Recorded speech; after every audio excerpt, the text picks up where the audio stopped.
Ito ang record ng Gold Picker M5 Scalping ka-trade. So, kumikita siya ng 8.34% every month. Ang drawdown niya ay 23.52%.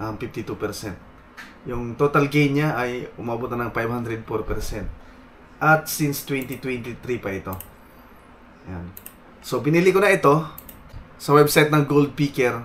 So, binili ko na ang lifetime account, 359 pesos. So, wala nang monthly subscription. Kaso, isang MT4 account lang yung pwede natin gamitin. Tapos, dalawang demo account. So, tinetesting ko ngayon ang EA dito sa XM Ultra Low Standard account kasi mababa yung spread, walang swap.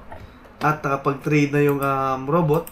Makita natin sa trade history, may 3 trades. Dalawang profit, 6.28, saka 2.8. Isang loss naman ng 1.44. So, nag-profit tayo ng 7.6 US dollar kanina. So, ngayon may open trade na naman sa gold. Ito, nag-sell yung EA.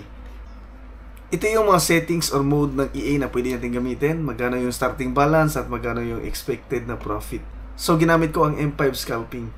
So, 1,000 lang yung deposit ko. Magdagdag pa ko ng 500 US dollar. Abangan nyo trade yung update ko dito kung profitable ba itong gold scalping EA. So, i-follow nyo ako sa Facebook at mag-join kayo sa Telegram channel. Check nyo yung link sa baba sa description o sa comment.